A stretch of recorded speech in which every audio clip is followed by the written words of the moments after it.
So again, thank you, Martin. Thank you, Robert, for inviting me. I'm very happy to be here. So this is for me the first time talking about these things. I've written, op-eds and things like that, but the first time I give a formal talk about this. And my message is going to be very simple, actually. So I want to show you, I want to argue that DEI is actually a Trojan horse for the university. What I mean by that is that DEI is actually a set of values antithetical to very important university values. This is something that shouldn't be news for you, but I want to argue this, and I want to show you sort of my experience at Stanford that proves that point. Then I want to tell you, I want to talk about what to do about it, and in particularly from the perspective of someone like me, who's actually doesn't want to engage in politics very much, who's probably a bit shy, if you will, who's not very outspoken, but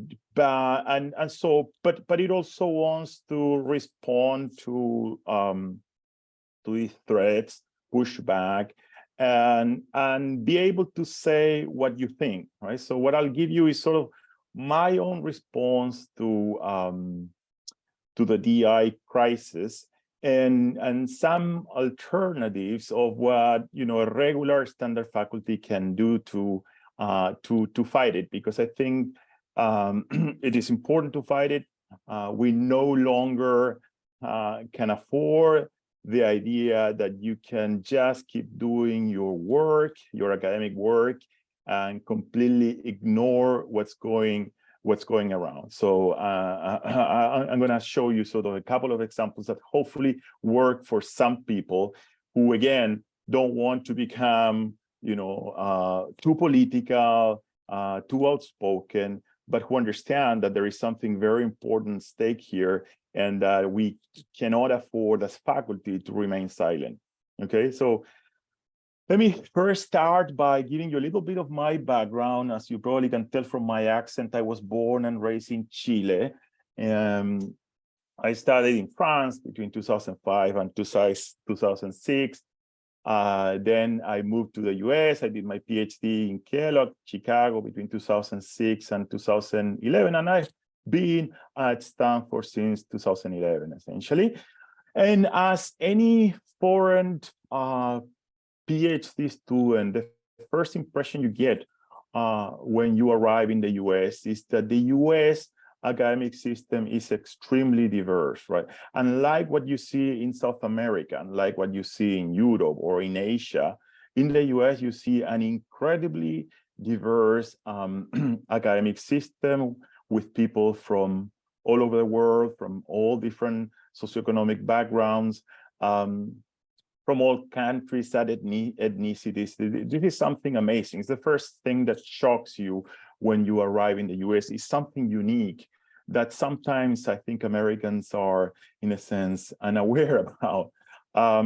So that's something that always shocked me. The university system in the US is extremely diverse, and I believe it is diverse because it is meritocratic, right? So this is something that I think we always need to bear in mind when we think about DEI.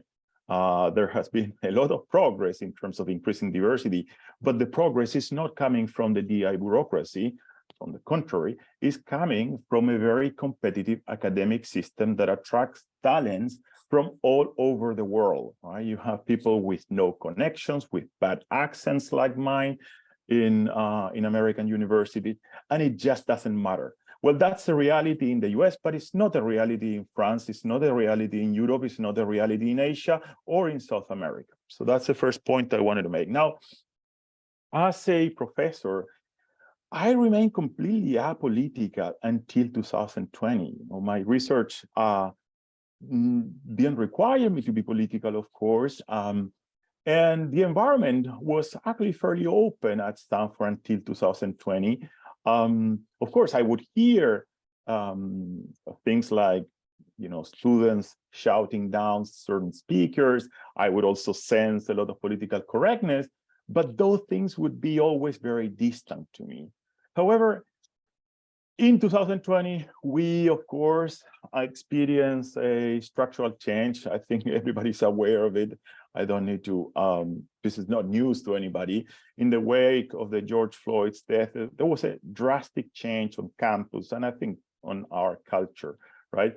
In particular, at Stanford, we started seeing very strong political statements, sweeping political statements being made by administrators. Our institutions are racist, our countries racist, we need to change this and that, and so on. I also started hearing discussions about forcing people to get into DEI training, sort of re-education at the university, right? There were discussions about forcing PhD students to do this, but also extending it to faculty. That raised sort of my alarms very quickly and made me realize something was going wrong. Of course, I also saw this very strong push to engage in DEI hiring, so to speak. You know what that means, basically race and gender preferences. And moreover, I saw a vast self-censorship around these topics. All my colleagues and my friends were sort of very silent about something that seems so strange and so at odds with the way the universities normally ran. So at that point, I felt that that I could not longer remain silent. That was no longer possible if I wanted to respect myself, because the foundations of academia were essentially under attack. The foundations of an institution I really love and have been very good to me, were under attack. That's how I felt about it, and that's why I decided to sort of speak out. We wrote this article that Dorian mentioned. We published it in Newsweek in 2001. And that was sort of my first outing, in a sense, as a anti-DEI faculty, if you will. By the way, I have to say, I've never been canceled. I've been treated very well compared to Dorian and so many other people. I mean, I don't know what the reason for that is. Perhaps my accent can help me here. I'm definitely less outspoken as Dorian, but I also, I think, work for one of the healthiest academic units of the university, which is the business school. That's at least my impression. That's obviously a separate topic, but I just wanted to make that clear. I've never been canceled. I don't have a personal grievance.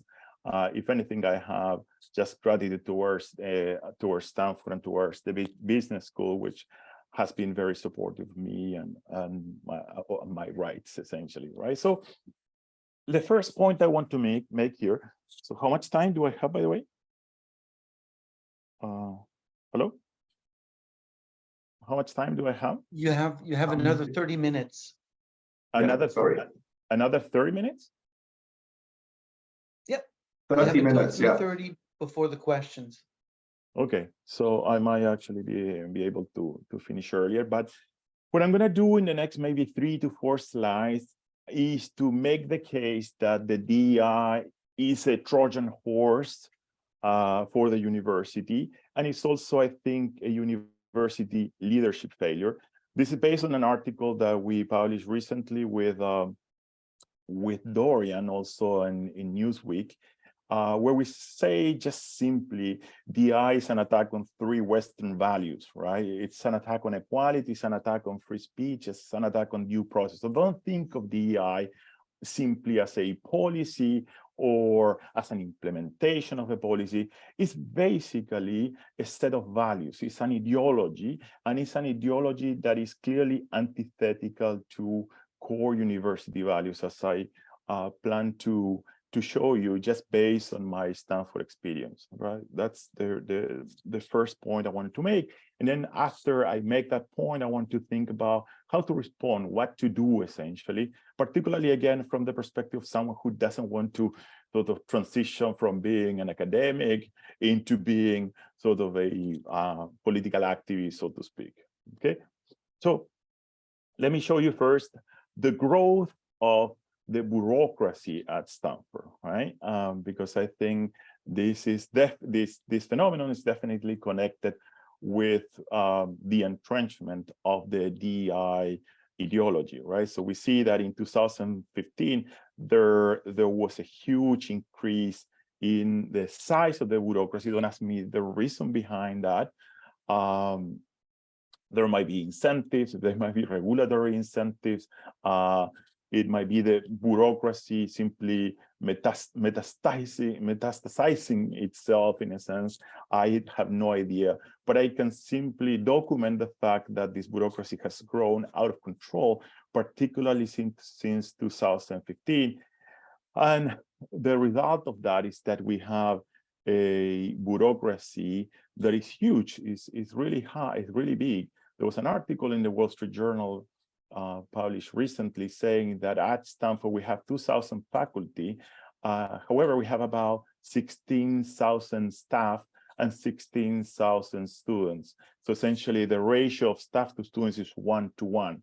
Of course, not all the staff are DEI or student affairs staff, but a large fraction of them are. And I think this growth of the DEI bureaucracy is, of course, allowing the ideology to entrench itself and take over the control of the university, at least to some degree, right?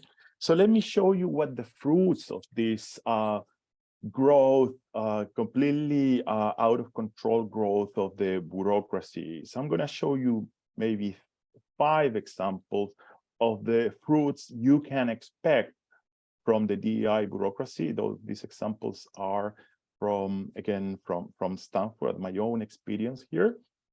The first one is what people call here the anti-racism toolkit, right? So this is a document that you can find as a faculty or as an administrator on our website that tells you how you should view the world, that tells you that you should endorse the anti-racist ideology, right? That uses words such as whiteness, right? To explain the world. That tells you why to work to be an active anti-racist, right?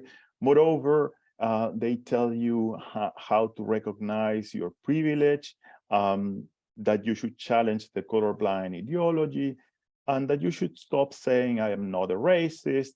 They tell you that you should champion anti-racist ideas and policies. Remember also that free speech doesn't mean free reign, and be prepared to take needed action, right? Now, if you go to the reference list, what you find is Nehisi Coates, Ibrahim Kendi, Robin DiAngelo, and essentially nothing else, right? So this is something that you would expect to get from the website of the second-rate NGO, but not from a top university, right, that understand what its missions is, right?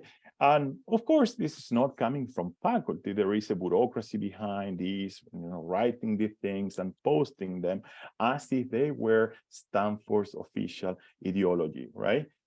You may think, well, this is irrelevant. The university has so many different groups. They are hard to control and hard to administrate. But I think it shows you that there are bureaucracies operating at Stanford that have no idea what the nature of the institution they work for is. They do not understand that the university doesn't have an official ideology, an official philosophy, because that goes completely against of the idea that the university is actually a place for open inquiry where we haven't settled on the official ideology. Can you even imagine what would happen if the university endorsed something like the Catechism of the Catholic Church or the philosophy of Ayn Rand, right? That would be so outrageous, right? That would be so obviously wrong and so obviously against the university's mission and the university's nature. However, the university doesn't, or the administrators of the university don't seem to understand that endorsing anti-racism is equally outrageous. Okay, so that's one of the fruits, right?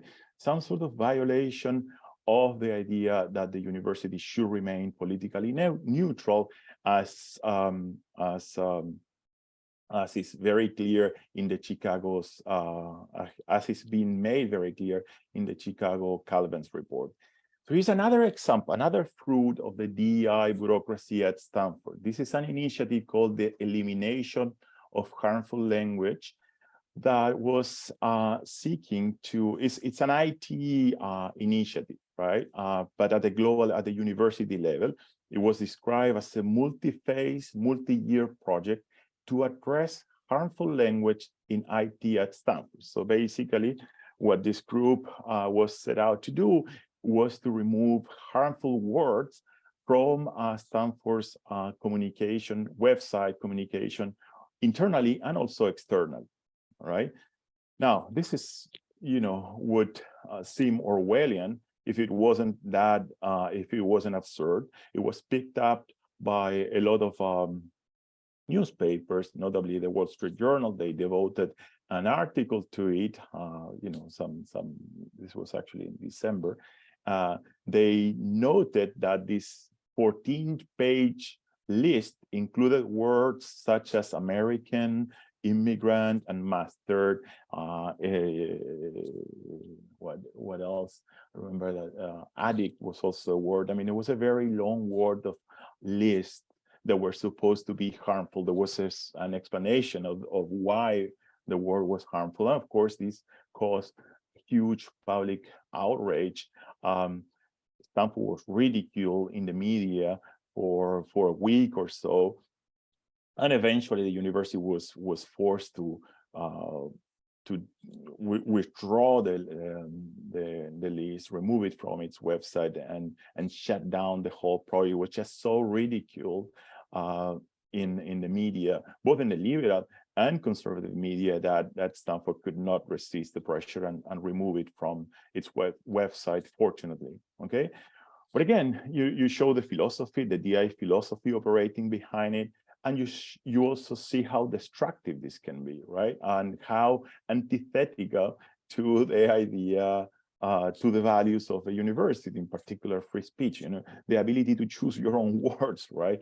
So first or second example of DEI fruits at Stanford. Here is the article showing that, or reporting that Stanford took down this list under pressure, essentially. The second one, the third example I wanted to mention is a anonymous reporting system that was recently implemented. It's called the Protected Identity Reporting System, where students are encouraged to report on one another for bias, right? They are not only encouraged to report on one another for bias, but they can also report faculty, and the default is to report anonymously, right? So again, another fruit, another product of DEI at Stanford that's completely antithetical to actually common sense in this case.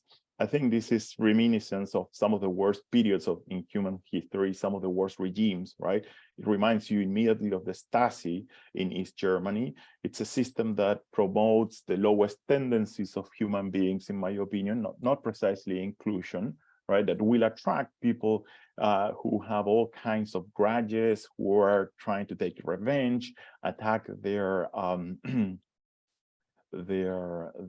opponents, ideological opponents, based on speech again, right? So what are you going to be reporting on this system? You're going to be reporting a wrong thing. You're going to be reporting ideas that you don't find, that you find offensive potentially, ideas that you interpret as hostile to some identity groups. But overall, it's clearly a very dangerous system that goes against some basic values, university values. As I said there, I think it advances the notion that we live in a sort of jungle full of potential predators. It encourages students to become purity vigilantes, right? It provides a low cost for cowardly people to attack their opponent's reputation behind their backs. It also creates a chilling negative sum environment in the classroom where people feel permanently observed and morally judged, right? So if you made the wrong joke, if you say that the US is the land of opportunity, if you commit any microaggression, you can be reported anonymously without even knowing, without facing your accuser, without having the possibility to defend yourself, okay? So there has been pushback, and fortunately, this system is going to be modified strongly. In particular, they want to remove the anonymity part, but I still have significant concerns about this system and the effect that it can have on our culture at Stanford. The fourth example I wanted to share with you was a recent event, the shouting down of a judge, Judge Duncan, who was invited to speak at the law school by the Federalist Society students. So they invited him to talk about COVID and gun laws, but he was received by a mob of about 100 people who shouted down at him, didn't let him give his remark, scream and yell at him a lot of vulgarities, including vicious attacks on his, including his daughters and so on. Now, what was interesting and unique about this case is that the person, the administrator who was sent to maintain order and who had been forewarned about this mob and about the protest, was Dean of Diversity, Equity, and Inclusion. And this person first did nothing and then took the podium to humiliate the judge, behaving as another protester. So she basically took the side of the mob, gave him a lecture, told him how horrible a person he was. So here is a quote from her saying, "It's uncomfortable to say that for many people here, your work has caused harm." She continued again. I still ask, is the juice worth the squeeze? You might have heard about it. I think it made it headlines in many newspapers. Is it worth the pain that this causes, the division that this causes? Do you have something so important to say about Twitter and guns and COVID that is worth the impact on the division of these people? Okay, then she said, she obviously paid lip service to free speech. She said, me and many people in this administration do absolutely believe in free speech. Many people, notice, not everybody, but many people in the administration believe in free speech. But then she concluded with a suggestion that the students may use their activism training and work to overturn those harmful free speech policies. I understand why people feel like the harm is so great that we might need to reconsider policy, she said. And luckily, they are in a school where they can learn the advocacy skills to advocate for those changes. Those are the words of the Stanford Law School DEI dean, right? At the end of this talk, the judge was eventually escorted out of the back door by federal marshals who told him they were there to protect him, but he essentially was not able to give his remarks, right? Now, many people have made sort of a scapegoat of this DEI dean. Of course, she is responsible for what she did there. It was completely inappropriate. But I think the problem is deeper than that. As this article points out, when a university empowers DEI to deem speech harmful, DEI will deem speech harmful. When a university empowers DEI to designate spaces as safe, DEI will deem spaces as safe.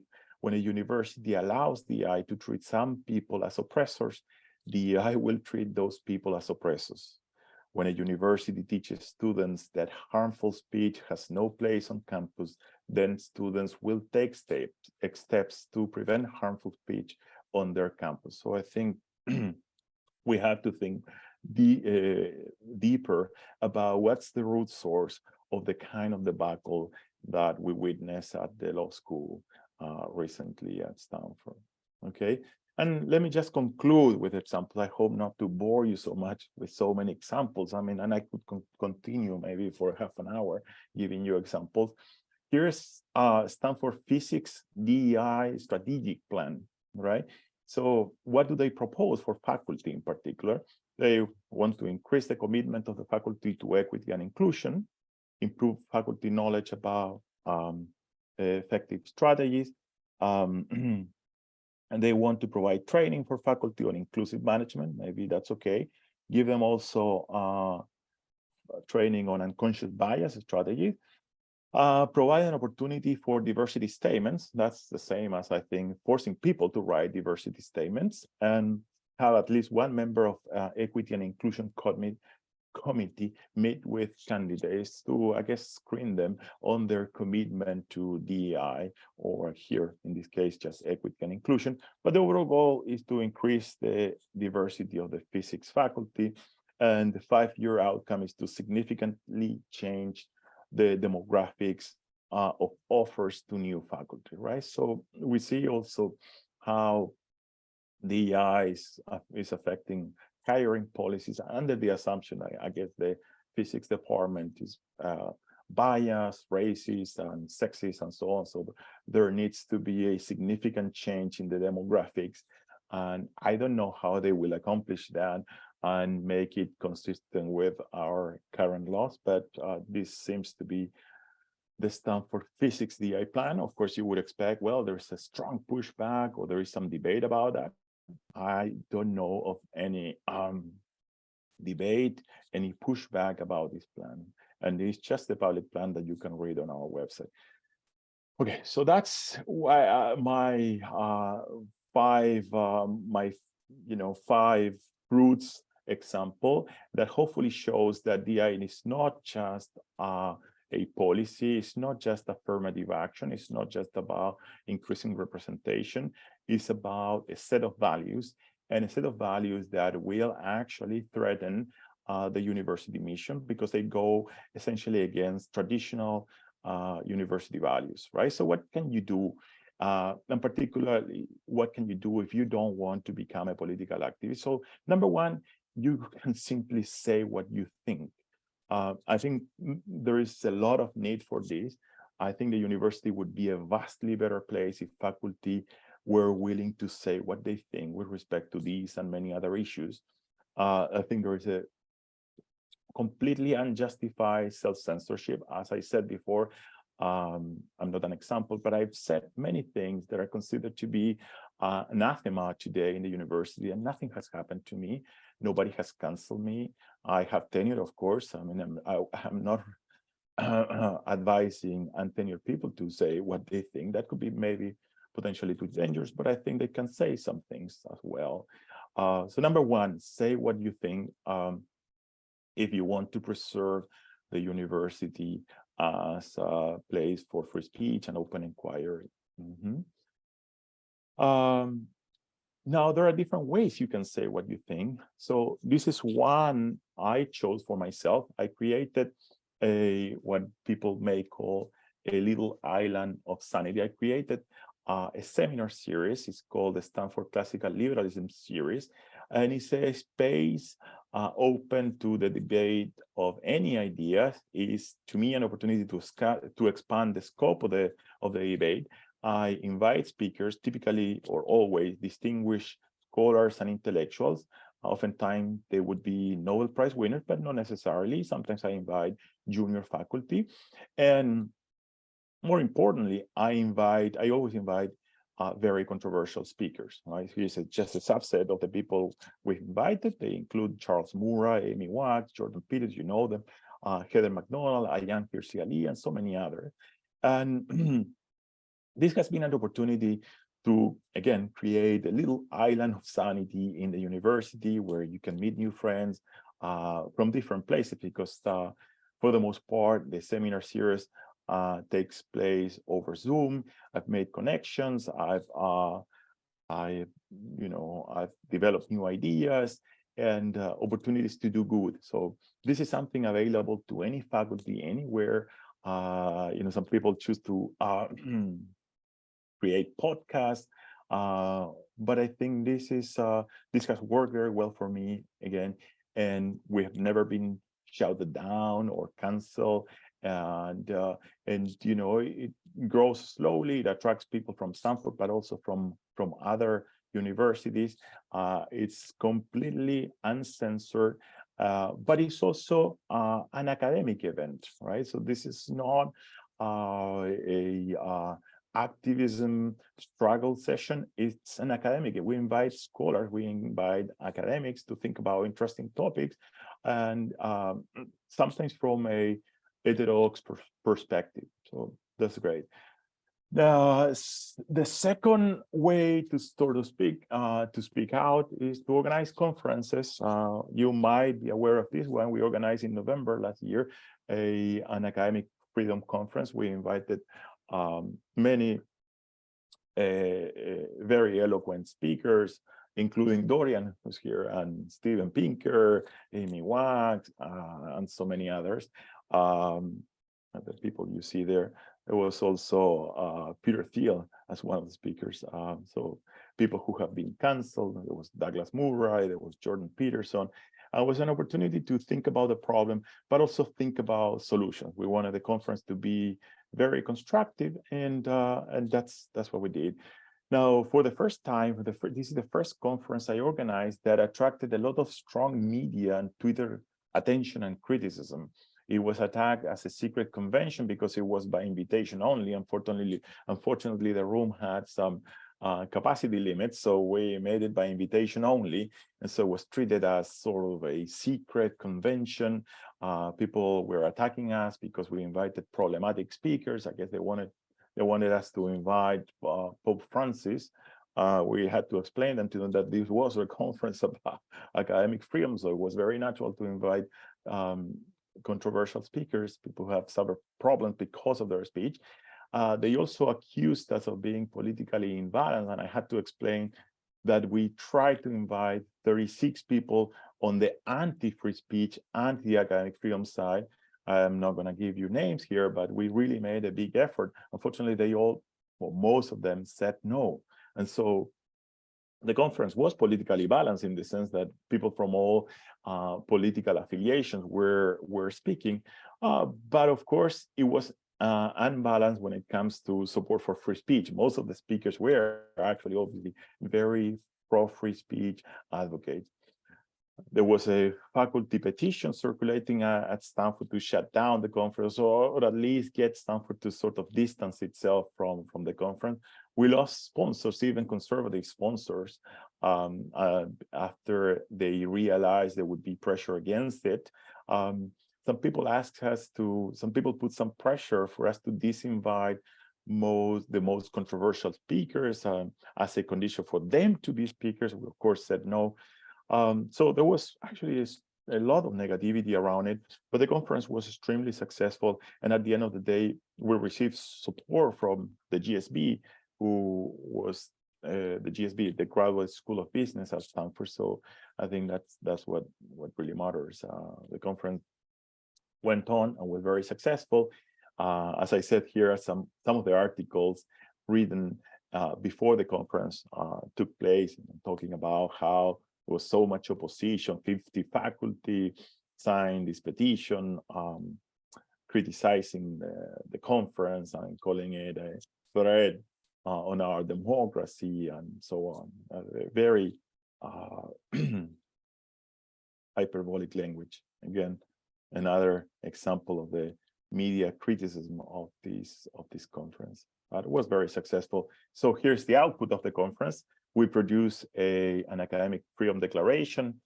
You can see it online. There's more than 2,000 faculty signed it. And in practical terms, what we do is to call for universities around the country, and not just universities, but academic association, journals, national academies, to adopt what we call the Chicago trifecta, consisting of the Chicago Principles of Free Speech, the Calvin Report, requirement for institutional neutrality on political and social matters, and the Shields report making academic contribution the sole basis for hiring and promotion. Right? So this is actually the outcome of the conference. This is what the Chicago Principle says. This is a short excerpt. Basically, it tells us that it's not the proper role of the university to shield individuals from ideas and opinions they find unwelcome, disagreeable, or even deeply offensive, but on the contrary, to expose students to a variety of ideas. The Calvin report simply reminds us the university is the home and sponsor of critics, is not itself the critic, so it should remain politically neutral. A university must sustain an extraordinary environment of freedom of inquiry and maintain an independence from political fashions, passions, and pressures. Very beautiful report that I strongly recommend everyone to read. And the Shields report that tells us there must be no consideration of sex, ethnic or national characteristics, or political or religious beliefs or affiliations in any decision regarding appointment, promotion, or reappointment at any level of the academic staff. Okay, so if you want to sign this declaration, here's the link. I'm going to share the presentation for everybody to be able to actually access the link. The link is not very legible at this point, unfortunately. Sorry about that. So let me just conclude this. I don't know if I'm running out of time. My 2 cents for someone who does not want to become a political activist but remain a scholar is that you have to speak out. You cannot afford not to speak out given the deep crisis we are in. You should live as if the university was a healthy place, say what you think, invite heterodox, controversial scholars, not provocateurs. I'm not calling for that. Because if you get to a point where you self-censor even ideas you believe are common sense, then I think you're part of the problem. And from your perspective, you must consider the university as a dead project. You can create little islands of sanity, for example, a seminar series, some conferences, you will get new friends, a refreshing intellectual environment, and actually many opportunities to do some good. Thank you.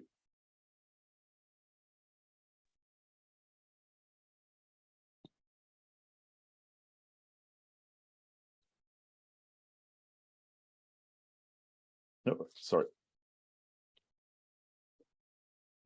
That's all I have to say. Should we answer some of these questions?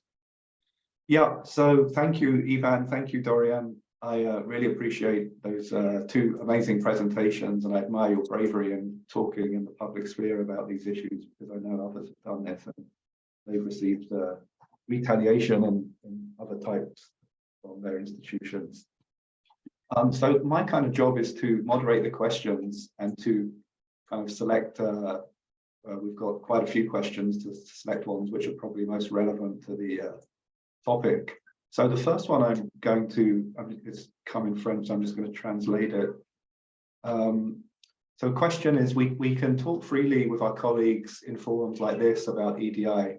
However, in research, we have to apply for grants, and the EDI parts of the applications are becoming compulsory and getting longer and longer. And we have no choice but to write the usual formulations and attest our adherence to the EDI principles and detail EDI strategy. The person asks, how do we act in this context? I might add my own spin, how do we act authentically and honestly and without compromising our own beliefs and ideals? And I don't know if one of you wants to, maybe Ivan, Dorian, you can choose both answer or one of you answers. Well, I think this is an aspect where there has to be some political involvement, and the situation is a lot better in the US than in Canada. But this is where I think talking to politicians, talking to journalists, making sure people know that this kind of stuff is actually happening is really important. And on a longer time scale, hopefully these types of demands go away. Yeah, I actually appreciate that question, because I see how difficult it is for people in engineering and for people in STEM to be authentic. I think they are under strong pressure, and their funding is actually at stake here, their careers, not only just their careers, but their students' careers. So I think one needs to be pragmatic here. One can push back against these things without necessarily threatening in a completely irrational way your careers, your funding. I don't know what the solution is. I would I think that when it depends on your circumstances at the end, but I think there must be some pushback, and what the pushback should be depends really on your circumstances. Maybe you have to continue writing the statements that you need to write in order to get the to get your funding, but at the same time you might complain maybe in private and maybe in private or in public, depending on your circumstances, because this is definitely eroding everything we believe in and eroding the institution itself at a very strong level. So I don't have actually a strong answer to that. As I said, I see how difficult it is for people in STEM to fight that back. I feel very fortunate because I'm in a business school and I do theoretical work. I do not need to write those grants, and I don't need to make any kind of loyalty oath to DI. If I had to do that, I don't know what I would do, frankly. It's a very difficult problem. Thanks. That's a great set of answers. I'll ask the next question, which kind of overlaps with the previous question to keep on the same theme. Who do you think it is more important to talk to about these DIE issues within the universities, i.e. criticizing the universities, or outside the universities? I think both matter. Speaking personally, it's very risky to criticize universities within or outside, and the DIE orthodoxy at the present time, some of us have paid a serious price for speaking out and didn't do anything wrong. My own experience at Stanford is that that both are very important.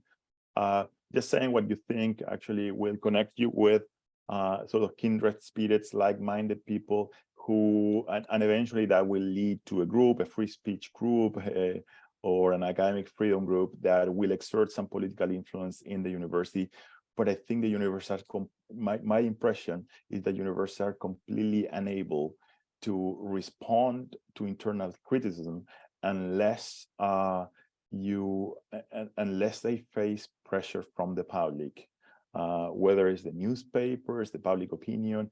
The times things have changed for the better at Stanford in recent times, have always coincided with some sort of media humiliation of the institution, right? I don't want to humiliate my institution. I want my institution to become better. But I think, again, the mechanism have always been external pressure. That pressure may come from the public opinion, but at the end, it also comes from the trustees who are reading, about the scandals, or the alumni, donor, etc. So I think both are very important. Dorian, do you have anything to say about that? Nope, just agree. Both are important.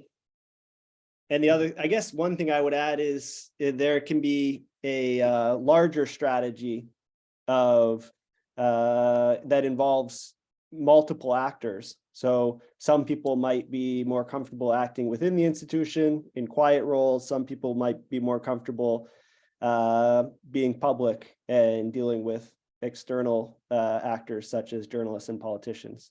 And I think that's fine.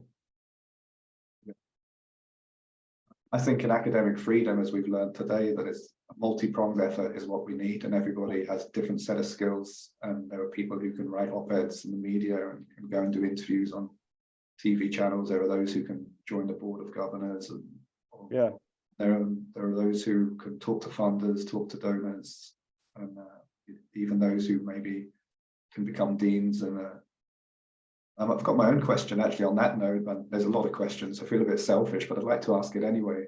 Ivan and Dorian, in your experience, how many of the people you've dealt with, for example, deans, provosts, principals, higher ups, how many of them do you feel are kind of true believers in EDI and really are coming from an authentic place, and how many of them are kind of going along with the whole show just to have a quiet life or to appease the Twitter mobs that you've suffered at, whose hands you've suffered at, Dorian?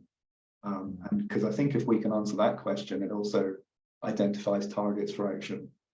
And you've got the experience in this, so go ahead. Yeah, I mean, I've interacted with a lot of deans and president type people. I guess it's really hard to say from the outside what someone's internal feelings are. But all I can say to that is the way that you become a high-level academic administrator is by learning how to tell people what they want to hear. And I think that if the incentive structure changed, you would have the high-level academic administrators saying different things. So that's the best way I can answer that question. Yeah, my answer is similar. I don't know exactly. My sense is that top-level administrators are generally academics, and they're pretty reasonable, and they are not necessarily believers. At least they're not believers of the most radical things. But at the same time, they are really unable to stop the radicals. They are mostly enablers in a sense.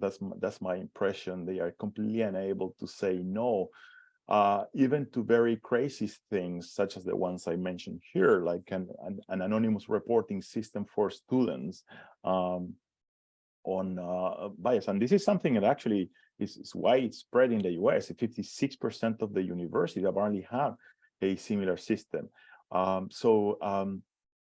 Just to answer your question, I think most of them are not necessarily believers in a deep sense. Some of them might be inclined more or less to DEI, but they are not radical. At the end of the day, they are also academics, and they understand the academic values, but they are very unable to push back on the crazy bureaucracy. That's my impression. And of course, there are, like the new president of Harvard, there are presidents that appear to be true believers. So it's not uniform. That's true. These are great points. So we got a bit more statement than a question, but maybe you'd like to address it and maybe not. So the statement is, white men complaining about DEI is tired and overdone. Yeah. Does Ivan count as a white man? I'm a Latinx. Isn't he a Latinx? Shouldn't that be taken into account in the hierarchy of oppression? He's got a few points at least, right? Yeah, I have zero patience for that kind of statement. Yeah, it's not a serious question. It's somebody who's it's literally an ad hominem attack, right? That's what it is. It's an attempt to evade seriously considering the issues, usually by a sort of second tier thinkers. That's who engage in that type of discourse. Yeah, and I mean, to try and get something sensible out of that point, Ivan mentioned, and you're a young man, Ivan, that you were from Chile, and I've noticed a disproportionate number of people who are involved in the academic freedom movement grew up in places like East Germany, behind the Iron Curtain, totalitarian regimes in South America, in the Caribbean, other countries. So the person who's talking about white men, in a way, you're committing a kind of a sin which we're told not to do by EDI people, which is generalizing and extrapolating and putting everybody in the same box, because I'm sure growing up under General Pinochet, where people lack freedom, is not pleasant, and I think the people who come to North America from these countries really appreciate the freedoms that they have and the opportunities, and that's why they're involved in these movements. Yeah, this is interesting. I grew up in Chile, in an environment where we always felt democracy was kind of very fragile. We lost it in Chile during Pinochet's regime, but also we experienced, Allende's Marxist regime So I grew up in a family that was very conscious that democracy was very fragile, and that it was something to not take for granted, I think. That made me probably particularly sensitive to all forms of illiberalism. And but I think that, you know, anyone who knows the history of the 20th century would feel similarly, regardless of where they are, where they were born, or what kind of, you know, experiences they personal experiences they have.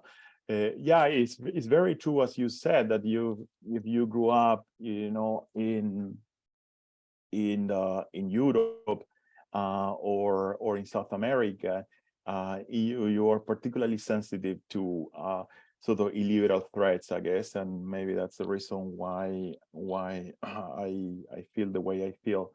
But at the end of the day, I think the kind of threats that we are facing these days, you know, should transcend our experiences, should have become obvious to anybody who is broadly educated. At least that's my impression. Maybe 5 years ago that wasn't the case, but in 2023, where we've seen the kind of things I mentioned here, I don't think you can afford being completely innocent about what's going on. That's my impression, frankly. Yeah, great answer. Thanks, Ivan. The next question is about academic unions, which is always an interesting topic. To what extent have you tried to address this by political action within your academic unions? They are locations of political contestation and are subject to democratic pressures. Yeah, I mean, we don't have those. It's very rare. I don't know any colleagues who have one of those in the US. And so it doesn't seem relevant in a US context. But you don't have faculty associations even, or like people who are negotiating kind of... No, we don't have that. It's, I mean, each person negotiates his or her own contract with the university. We do have faculty senates, and I do think that's important to get involved with. I'm a member, you know, I was elected to our council of the faculty senate. We meet monthly with the president and raise issues. That's definitely important. But no, we don't have unions in the US. I mean, there might be some places, but it must be rare because I don't hear anyone talking about it. You might have heard about the Academic Freedom Alliance, which is this organization that was recently created precisely to defend academics under attack because of their speech. Right? So they provide legal defense, and they're playing an important role. I think that's the most relevant thing that comes to mind in a US context. But yes, unions is not something that I am familiar with in the US.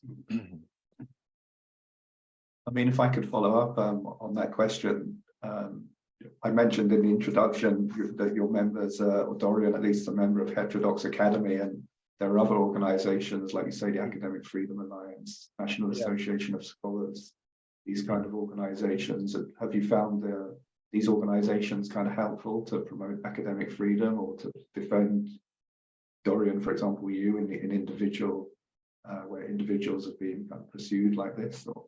Yeah, I mean, different people have different views on those organizations, and they are different organizations with slightly different objectives. Personally, I think those are all the ones you mentioned are great. Another one is ACTA, American Council of Trustees and Alumni. FIRE, did you say FIRE? I didn't. Freedom, FIRE individual rights. Used to be freedom of, or wait a second. Foundation for Individual Rights and Education. Now it's Foundation for Individual Rights and Expression, and it views itself as a broader sort of a program addressing all of society. I think all of those are great, and it's worth joining them and meeting people through them. So I would definitely recommend it. Another thing is we started at HxCanada a group called HxCanada Free, which is faculty members where we meet We have an email list. We lobby the president. We have meetings with the president when issues arise. And so that sort of thing, informal local things can also be really useful. So it's important for people on this webinar to understand that there are lots of organizations out there which will support you, and also you can be a catalyst for organizations locally at your own university. Or, and they have conferences too. You can go to these conferences, they're fun, you meet a lot of different people. And they have different flavors, like HxCanada Academy is a very,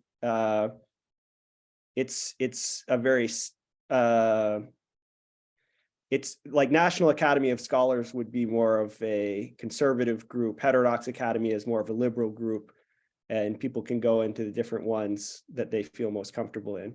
Whereas, you know, they all, I think, would share a commitment to the fundamental pursuit of truth as the goal of a university. Yeah. And then just for the Canadians, there's a Canadian equivalent of kind of the National Association of Scholars called the Society for Academic Freedom and Scholarship, SAFS, which does a lot of good work behind the scenes. Someone left a comment saying the American Association of University Professors is also working in this field. Someone made a good comment, which that many academic unions in Canada, academic associations are fully behind the DEI initiatives. This person says in Alberta, where they live, it's that kind of case. Yeah, I mean, this is an issue that comes up at the University of Chicago on this Council of the Faculty Senate, that it's not clear to me that if the Faculty Senate voted, we would actually vote to keep the Calvin Report or the Shills Report or the Chicago Principles. And so it can be dangerous. You know, it's important to have faculty on certain things, to have faculty governance, but also it's important to have an institution with a strong leadership, with trustees that are behind the mission, who are going to make sure that the mission continues the way it's supposed to. Definitely. So there's a question about MFE. It says, for MFE, how do you ensure a true merit-based test that is not biased towards dominant Western standards or values? What are the criteria for this? Well, I mean, in some of the discourse that is common on university campuses, MFE is by definition subject to Western values. Wouldn't you say, Yvonne? Isn't that part of the woke critique? Yeah, just the concept of merit seems to be, according to some people, based on Western values. We have and equality, which we mean abolish. equality before law, not equal outcomes, is considered a Western value, and fairness itself is considered a Western value. And so I think you have to be willing to stand up and say, look, these are our values. We have those values, and if you're going to call them Western and say you don't want to do them, we welcome you to go create another institution, but that's not what a university is about. That's how I would deal with that comment. But the way that you make sure that biases aren't introduced is actually very straightforward. You design algorithms for admission or selection of faculty. You do A/B testing. So you might have two slightly different algorithms.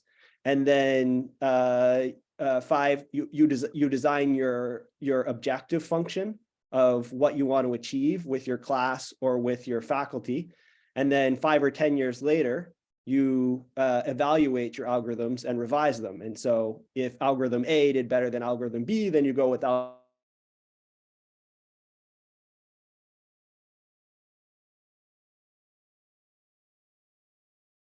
Is it me or is Dorian's screen frozen? I think it's Dorian. Yeah, I think his screen's frozen. So Dorian, if you can, you might need to do something to freeze your screen, but Ivan might want to continue that point, or do you want to take another question? I would take another question, maybe. Okay. The next question is, Professor M, how do you think your fine address would be received by Stanford law students? It depends. I guess it would be received very badly by the activist group, of course, the ones shouting down the judge. presume the majority of the law students are not like that. But yes, there is a loud minority that would really hate what I said, but that's okay. I mean, they are entitled to their opinions. They can hate it and they can push back on it. But I'm also entitled to my opinions. And I want to make this point.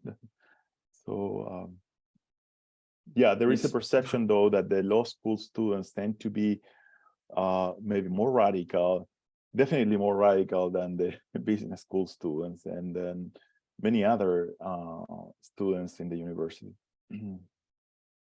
So sorry about that. Yeah. My daughter unplugged the internet.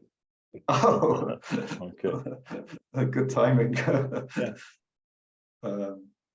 Well, I mean, some of these questions are asking the presenters to theorize on an unknown, which is, the minds of deans and principals and law students. So let's try and find a question which is more personal. Here's a question for Ivan. It says, you stated that your prior academic work was apolitical. This idea of neutrality sits unwell with me. My understanding of political is in speech marks power-laden, not political affiliations or parties. How is your work as a historian or business faculty neutral? Well, what I mean is my work has been apolitical. I write models of game theory models of information problems in capital markets. And I would say my political opinions, I kept my political opinions private until 2020. Of course, I had political opinions. Some of them you may think actually strong political opinions, but I became more open about those political opinions in 2020 because I felt like I had no alternative. And the political opinions that I share were those that had something to do with university values, right? So I'm not going around sharing my political opinions about, capitalism, so to speak, or any other social issues. The only things that I've made more explicit, right, and had very little to do with my research, in fact, are those that have something to do with the political transformation of the university, right? So I am obviously not neutral. I think that free speech, academic freedom, open inquiry are important political values for the university. In fact, they are essential. And I don't think that transforming them in the way we are trying to do it will lead to anything positive for anybody or for the society. And so I said so. Of course, when I do my research, the things actually obviously don't appear. But I decided that I had to speak out, maybe by writing an op-ed about it or by simply speaking out in faculty meetings. That's essentially what I meant by becoming politically less neutral. Now, you could argue that even my research, my game theory research, is not neutral to some extent because it's based on some sort of assumptions about anthropological assumptions about what's good or bad or what a human being is and what drives. But that's a completely different discussion, I think. It's probably beyond the scope of this discussion.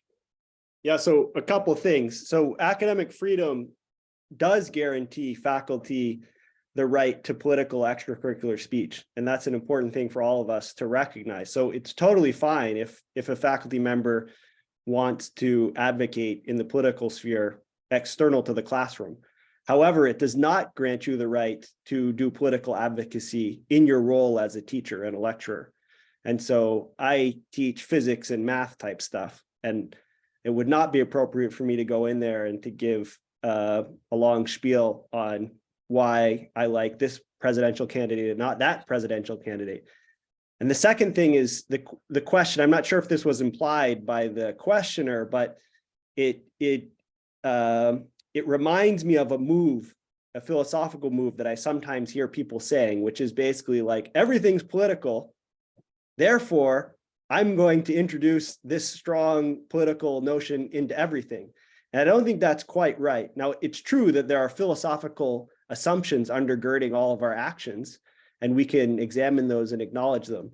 but it's not the same as saying everything is political. I mean, it's a good point you make, Dorian, about how we're not meant to proselytize when we're in a classroom full of students, but it certainly hasn't stopped lots of people who work in certain social science departments. Well, and that's not protected by academic freedom. So if a university decided to fire them for that reason, that would be completely consistent with academic freedom principles. Well, I'll wait that day, but it's probably not going to happen. Yeah. We've only got a few minutes left. I apologize. We've got many questions and we're not able to get through all of them. So I think I'll ask the last one. I've got 3 minutes. Could you comment on the reality that there is a significant activist element in the faculty itself that advocates for illiberal initiatives? You want to go first? Yeah, I mean, I think that varies a lot by discipline. There are some departments usually called sort of X studies in their name, where it seems to be the majority of the faculty are consider themselves activists quite openly.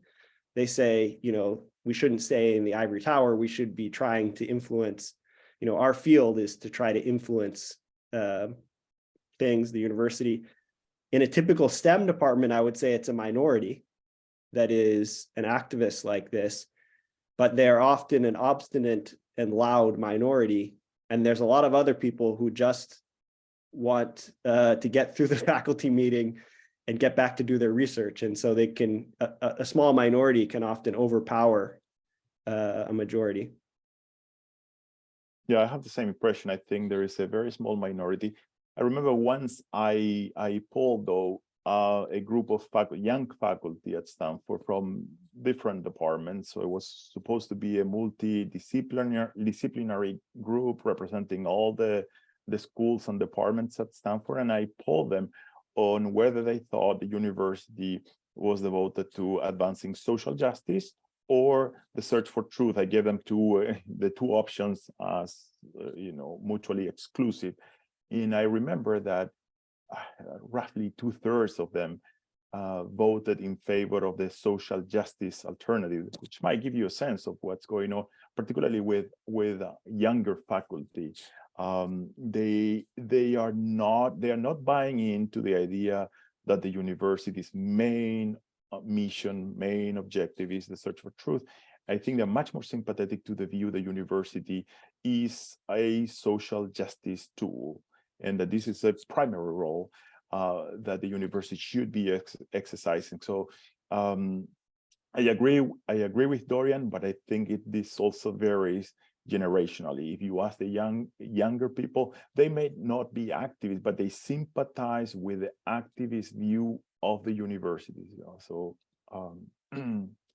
that's a problem to worry about for the future. Well, I'll just finish on that point, make my own quick comment, is that myself and probably some of the people on this call, we were, when I was at high school, my teachers, many of them were World War II veterans. They'd fought in the British Army against the Nazis and they'd come back. And now in high schools, some research shows many of the high school teachers strongly adhere to some of these ideologies we've been talking about today, and they're passing that on to the students. And then at universities that they're in this environment, so the younger faculty are really products of an education system that's skewed towards kind of like a single ideology. Absolutely. But I've gone 1 minute over, so I'd like to take this opportunity on behalf of the organizing committee and everybody on this webinar, I think, to say a huge thank you, Ivan and Dorian. You're both incredibly busy, very accomplished scholars in your own fields, but also working in the academic freedom domain. And we're really grateful that you came over on this webinar to help educate a lot of us here in Canada. And thank you so much for all the work you've done on here. Thank you guys, and also thanks for the excellent moderation. Yeah, thank you, Robert. Thank you, Martin. It was great. Yes.